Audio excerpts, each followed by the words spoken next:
اعوذ باللہ من الشیطان الرجیم بسم اللہ الرحمن الرحیم ان للمتقین مفازا۔ یہ سورہ نبا چل رہی ہے، یعنی 30ویں پارے کی پہلی صورت۔ اس کا یہ دوسرا رکوع ہے، آخر کی 10 آیتیں ہیں۔ شروع کی 6 آیتوں میں اللہ تعالیٰ نے جنتیوں کا تذکرہ کیا ہے۔ سب سے اہم بات جو غور کرنے کی ہے وہی دیکھیے کہ اللہ تعالیٰ نے جنتیوں کو یہ نہیں کہا ان لأہل الجنتی کہ جنت والوں کو کامیابی ملے گی،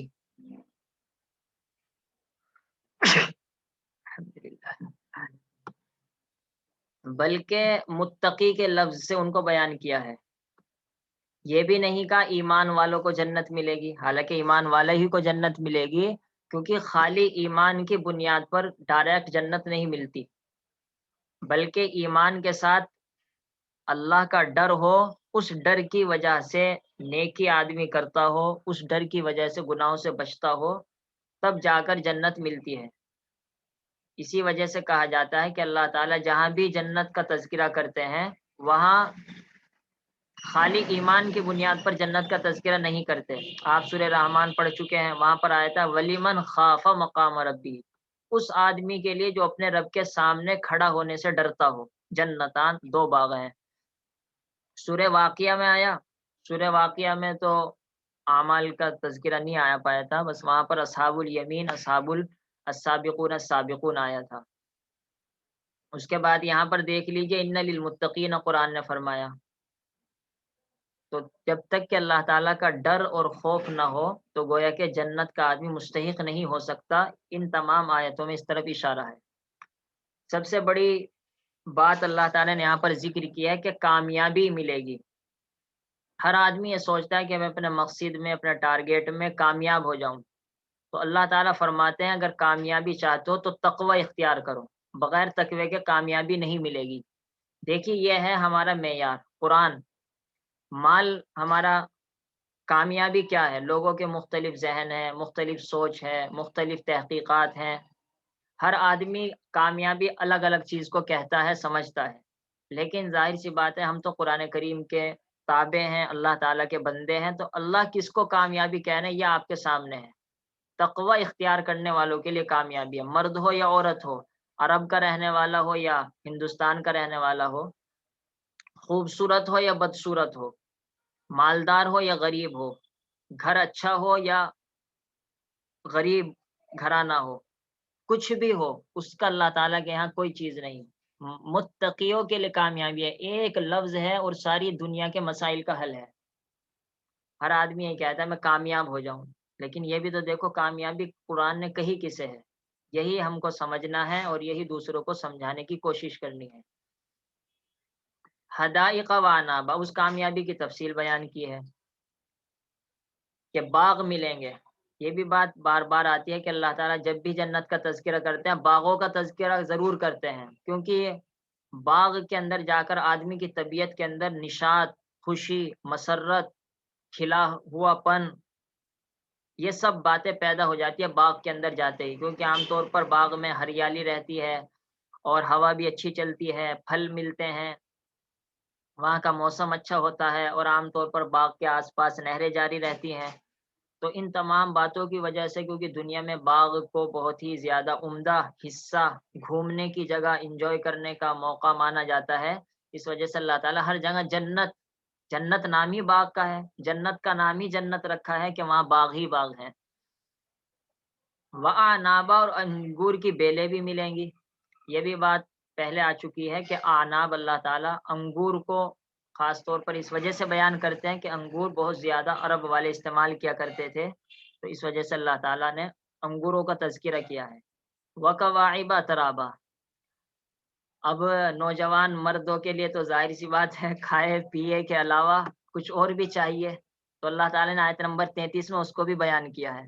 اور میں کہتا ہوں کہ دیکھو آیت نمبر 32 میں کھانے کی چیزیں بیان کی، آیت نمبر 34 میں پینے کی چیزیں بیان کی، اور آیت نمبر 33 میں بیچ میں کچھ اور بیان کیا ہے، اس طرف اشارہ کرنے کے لیے کھاؤ پیو اور بیچ میں وکواعب اترابا کے ساتھ مستی مارو۔ اس کو بیچ میں لا کر بھی ایک مزے کی طرف اشارہ ہے لیکن بھائی اصل تو المتقین ہے، جب اللہ تعالیٰ کا خوف ہوگا تبھی تو یہ وکواعب ترابا ہوگا۔ خیر، وکواعب ترابا تفسیر تو کرنی پڑے گی۔ کواعب ان عورتوں کو کہتے ہیں جن کے چیسٹ، چھاتی ابھری ہوئی ہو، جو نشانی ہوتی ہے نوجوانی کی، اور بہت زیادہ نوخیز، صحت مند، خوبصورت، اپنی طرف مائل کرنے والی، ان چیزوں کی طرف اشارہ کرنے کے لیے اللہ تعالیٰ نے وکواعب کا لفظ بولا ہے۔ اور اس سے مراد حوریں ہیں کہ حوریں اس نوعیت کی اس طریقے سے بنائی جائے گی کہ اللہ تعالیٰ جنتیوں کو خوش کرنے کے لیے اور جنتیوں کی چاہتوں کو پورا کرنے کے لیے ان کے اٹھان، ان کا بنانے کا طریقہ، ان کی خوبصورتی بنائیں گے۔ اترابا، اور ساتھ ساتھ وہ ہم عمر ہوں گی۔ ہم عمر کی بات بھی سورہ واقعہ میں آ چکی ہے کہ جنتی کی عمر 33 سال ہوگی، اس اعتبار سے ان کی عمر بھی 33 سال مانی جاتی ہے۔ لیکن اس کا مطلب یہ نہیں کہ ہمارے زمانے میں تو 33 سال کی لڑکی بہت زیادہ عمر کی شمار ہوتی ہے، وہاں پر جنت میں 33 سال کی لڑکی بہت زیادہ نوجوان شمار ہوگی۔ اس وجہ سے قرآن نے اتراب کا لفظ بولا ہے، عمر اسی وجہ سے ذکر نہیں کی ہے کہ اصل یہ ہے کہ اللہ تعالیٰ تمہیں جوڑ عطا فرمائیں گے، ایسی نہیں کوئی بوڑھی پھنس جائے گی۔ خیر، مردوں کو یہ چیزیں اسی وجہ سے بیان کی جاتی ہے کہ اللہ تعالیٰ نے مرد کو پیدا کیا ہے اور اللہ تعالیٰ جانتے ہیں اس کی ضرورت کیا ہے۔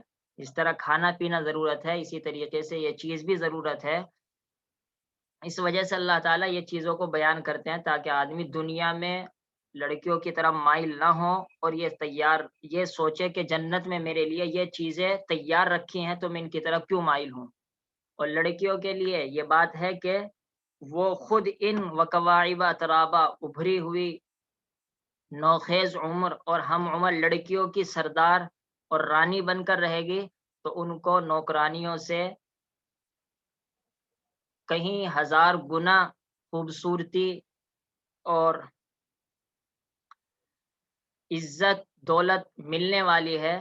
ان کا تذکرہ اگرچہ نہیں آیا، لیکن ہر عورت سمجھ سکتی ہے کہ جب نوکرانی کی یہ صفتیں اور یہ خوبصورتی ہیں تو رانیوں کو اور اصل مالکن کو کیا ملے گا۔ وَكَأْسًا دِهَاقًا، پینے کے لیے شراب ملے گی، اور شراب میں مزہ کب آتا ہے؟ جام بھرے ہوئے ہوں، بھرنے کی طرف اشارہ ہے، کوئی کمی نہیں ہوگی۔ دہاقن، چھلکتے ہوئے ہوں گے، وہ جام بھر بھر کر دیے جا رہے ہوں گے۔ اللہ تعالیٰ نے سورہ هل اتى على الانسان حين من الدهر کی صورت میں شاید فرمایا ان رب، کہ اللہ تعالیٰ تم کو شراب پلائیں گے، پاکیزہ شراب پلائیں گے۔ تو مفسرین نے لکھا ہے کہ ایک وقت بہت سے جنتی ایسے بھی ہوں گے کہ اللہ تعالیٰ شراب پلائیں گے، تو اس سے آدمی کو وہاں کی عیش کا اندازہ ہو جاتا ہے۔ اور پھر شراب دنیا کی پینے کے بعد آدمی کے دماغ میں خلل آ جاتا ہے، کتنے ہی لوگ سڑک پر، فٹ پاتھ پر پڑے ہوئے بیوڑے مل جاتے ہیں۔ لیکن اللہ تعالیٰ فرماتے ہیں اس شراب کے پینے کی وجہ سے کوئی بکواس، جب دماغ خراب نہیں ہوگا تو نہ آدمی بکواس کر پائے گا، نہ آدمی اول فول بک پائے گا، نہ کوئی جھوٹ بات بتلائے گا، نہ وہ دوسروں کو گالی دیں گے، نہ ایک دوسرے کو ستائیں گے، نہ ایک دوسرے کو الٹی سیدھی باتیں کریں گے۔ جیسے کہ سورہ واقعہ میں فرمایا تھا لا یصدعون عنہا ولا ینزفون، نہ اس کی وجہ سے سر میں درد ہوگا اور نہ اس کی وجہ سے عقل خراب ہوگی۔ جزاء من ربک عطاء حسابا، آیت نمبر 36 میں فرمایا یہ اللہ تعالیٰ بدلہ دے رہے ہیں، لیکن یہ بدلہ تیرے رب کی جانب سے ہے، یعنی اصل ہم نے تم کو پالا ہے اور تم کو نیکی کے موقع عطا فرمایا، یہ بدلہ اسی پروردگار کی طرف سے ہے جو پروردگار اس وقت تم کو عبادت کرنے کا حکم دیتا ہے، اور جس پروردگار کے بارے میں کہا جاتا ہے کہ تم اس کی مان کر چلو تو بدلہ بھی وہی دے گا۔ ظاہر سی بات ہے اگر دنیا میں اس کی مان کر نہیں چلی جائے گی تو پھر بدلہ کیسے ملے گا؟ عطاءً، اور یہ انعام ہوگا، یعنی حقیقت میں تو یہ اللہ تعالیٰ کا انعام ہے، کیونکہ ہمارے اعمال اس چیز کے مستحق نہیں ہے کہ ہم کو بدلہ دیا جائے، بلکہ اصل یہ اللہ تعالیٰ کا فضل اور احسان ہے کہ ٹوٹی پھوٹی نمازوں پر بھی اللہ تعالیٰ جنت دے رہے ہیں۔ تو دیکھنے میں تو یہ بدلہ ہے، لیکن حقیقت میں انعام ہے۔ اسی وجہ سے اللہ تعالیٰ نے دو لفظ بیان کیے ہیں کہ دیکھنے میں تو یہی محسوس ہوگا کہ یہ بدلہ مل رہا ہے نیکیوں کا، لیکن اگر تم حقیقت پہ غور کرو گے تو یہ عطا ہوگی، یعنی انعام ہوگا، ورنہ تمہارے اعمال اس قابل نہیں ہے کہ تم کو ان پر بدلہ دیا جائے۔ ظاہر ہے ہمارے اعمال کی کیا حقیقت ہے، ہر عمل تو ہمارا دکھاوے کے لیے ہوتا ہے، ہر عمل کے اندر کوتاہی ہوتی ہے، ہر عمل کے اندر سنت کی مخالفت ہوتی ہے، تو ہمیں تو بدلے کے بجائے سزا ملنی چاہیے اگر انصاف کا معاملہ ہونے لگے۔ اور حساباً کہہ کر اللہ تعالی نے فرمایا بدلہ ملے گا پورا پورا، ایسا نہیں ہے کہ ہم تمہیں رنگے میں تھوڑا بہت دے کر کہہ دیں گے چل بس چھوڑ، بلکہ اللہ تعالیٰ پورا حساب سے بدلہ دیں گے، اور حساب کا مطلب یہ بلکہ اور زیادہ اللہ تعالیٰ بدلہ دیں گے۔ پھر فرمایا اللہ تعالیٰ نے وہ تیرا ہی پالنے والا نہیں ہے، بلکہ وہ تو تمام آسمانوں کا، تمام زمینوں کا پالنے والا ہے، اور زمین کی ہر ہر مخلوق کا پالنے والا ہے۔ اس میں اس طرف اشارہ ہے کہ اگر کوئی رب کا بن جائے تو آسمان زمین اور آسمان زمین کی درمیان کی چیزیں اس کی بن جاتی ہے، کیونکہ جب یہ سب چیزیں اللہ تعالیٰ کی ہیں تو اس کے درمیان کی چیزیں بھی اللہ تعالیٰ کی ہیں۔ تو اگر کوئی رب کی ذات کو راضی کر لے تو درمیان کی چیزیں وہ خود اس کے تابع ہو جائیں گی۔ جیسے مثال کے طور پر اگر کوئی بادشاہ کو بنا لے تو بادشاہ کی تمام رعایا اور تمام اس کے چوکیدار پولیس والے اس کا احترام کریں گے، کیوں؟ اس آدمی کی بادشاہ سے بات ہے۔ اسی طریقے سے اگر ہماری اللہ سے بات ہو جائے، اللہ سے ہمارا تعلق قائم ہو جائے تو دنیا والے تو ہمارے خود محتاج بن جائیں گے، بشرطے کہ ہم اللہ سے اپنا تعلق قائم کریں۔ اور پھر فرمایا الرحمن، ارے جو کچھ تم کو مل رہا ہے حقیقت میں وہ رحمان کا تقاضا ہے کہ وہ رحم کرنے والا بہت زیادہ ہے، اس وجہ سے نعمتیں دے رہا ہے۔ اور ساتھ ساتھ اگر اب تک تم نافرمانی کر چکے ہو تو مایوس مت ہونا، تمہارے لیے بھی موقع ہے، تم گناہوں کی معافی مانگو، اللہ رحم کرنے والا ہے، تم کو یہ سب انعامات عطا فرما دے گا۔ یہاں تک گویا کہ جنتیوں کا تذکرہ تھا۔ اب اللہ تعالیٰ نے رخ بدل دیا ہے، جس طریقے سے سورت شروع ہوئی تھی قیامت سے متعلق، اسی طریقے سے اب اس کے اختتام قیامت ہی پر ہو رہا ہے کہ اللہ تعالیٰ فرما رہے ہیں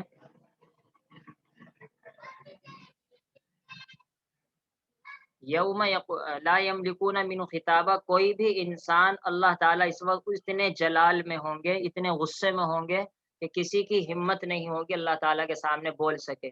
تو وہاں دھوکہ دینے کا تو کہاں موقع مل پائے گا کہ میں نے تو نماز پڑھی تھی اور میں تو یہ کرتا تھا، نامہ اعمال میں نہیں لکھی گئی۔ لا یملکون من خطابہ، وہاں بات کرنے کی کسی کو اجازت نہیں دی جائے گی، اور تمہاری تو یہ حالت ہوگی کہ تمام روحیں اور تمام فرشتے اللہ کے سامنے لائن لگا کر کھڑے ہوں گے۔ اس سے قیامت کا منظر سامنے کھینچتا ہے کہ اللہ تعالیٰ غصے میں ہوں گے اور سب لوگ لائن لگا کر اللہ کے سامنے کھڑے ہوئے ہوں گے، حتیٰ کہ اگر کوئی بولنا چاہے گا اسے بولنے کی اجازت خود بخود نہیں ہوگی۔ ہاں اللہ تعالیٰ جس سے خوش ہوں گے اور جس کو اجازت دیں گے تو وہ اللہ تعالیٰ سے بات کر پائے گا، جیسے کہ حدیث شریف میں آتا ہے کہ آپ صلی اللہ علیہ وسلم سفارش فرمائیں گے۔ تو اصل یہ کافروں پر رد ہے۔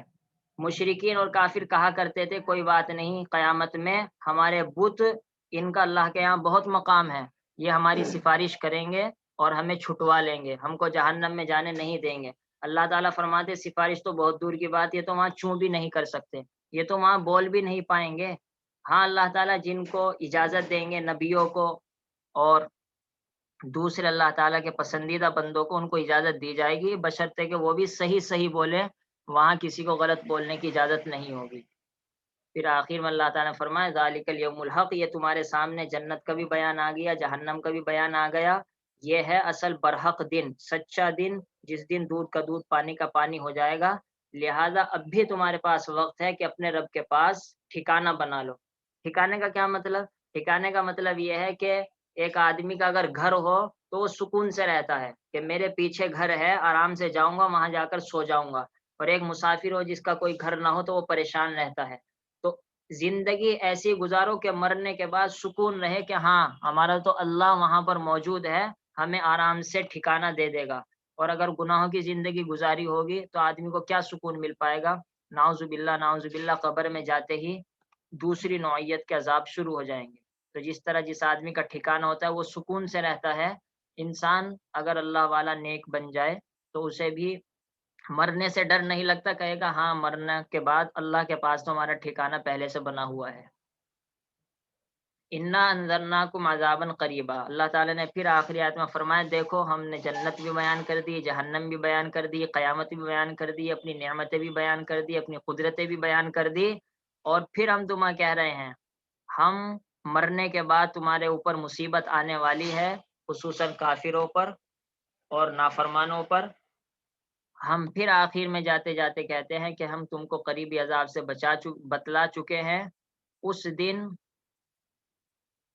تم کو اندازہ ہو جائے گا کہ تم اللہ کے سامنے کیا لے کر آئے ہو، اور تمہارے ہاتھوں نے کیا کیا عمل اللہ کے پاس بھیجے ہیں وہ تمہارے سامنے آ جائیں گے۔ لہٰذا اس کے لیے تیاری کر لو، اور اس کے لیے اپنے اعمال کو پرکھ لو کہ یہ اعمال اللہ کے سامنے پیش ہوں گے، کیا یہ اس قابل ہیں کہ اللہ کو دکھائے جائیں، یا ہمیں دیکھ کر نعوذ باللہ شرمندہ ہونا پڑے گا۔ اور جب اللہ تعالیٰ حساب و کتاب لیں گے، حدیث شریف میں آتا ہے کہ اگر ایک سینگ والی بکری نے بغیر سینگ والی بکری کے ٹکر ماری ہوگی تو اللہ قیامت کے دن ان جانوروں کا بھی حساب دلوائیں گے، اور بغیر سینگ والی کو سینگ عطا کیے جائیں گے اور وہ اس کے ٹکر مارے گی، تاکہ اللہ تعالیٰ کا عدل و انصاف سب لوگوں کے سامنے ظاہر ہو جائے۔ اور ظاہر سی بات ہے کافر جس نے پوری زندگی کفر ہی کفر کیا ہوگا اس کو کیسی سزا ملے گی وہ سوچ نہیں سکتا۔ اور پھر جانوروں کو مٹی بنا دیا جائے گا، کیونکہ اصل تو ان دونوں کے درمیان انصاف کرانا تھا، اور انصاف کرا کر ان کو مٹی بنا دیا جائے گا۔ کافر جب یہ دیکھے گا کہ یہ جانوروں میں حساب و کتاب کر کے مٹی بنا دیا گیا، اس دن کہے گا ہائے کاش کہ میں بھی مٹی بن جاتا، یعنی تھوڑی بہت سزا مل کر مجھ کو بھی مٹی بنا دیا جاتا، اور کاش کہ میں جہنم میں داخل نہ ہوتا۔ لیکن اس وقت تمنا کرنے سے کیا ہوتا ہے، جب چڑیا کھیت چگ جائے۔ اس وجہ سے اللہ تعالیٰ دنیا میں اس طرح کی باتیں قرآن کریم کے ذریعے سے بیان کرتے رہتے ہیں تاکہ انسان آخرت کی تیاری کرے۔ اللہ تعالیٰ عمل کرنے کی توفیق عطا فرمائے۔ سبحان اللہ و بحمدہ، سبحانک اللہم و بحمدک، نشہد ان لا الہ الا انت، نستغفرک و نتوب الیک۔ سبحان ربک رب العزۃ عما یصفون، وسلام علی المرسلین والحمد للہ رب العالمین۔ السلام علیکم۔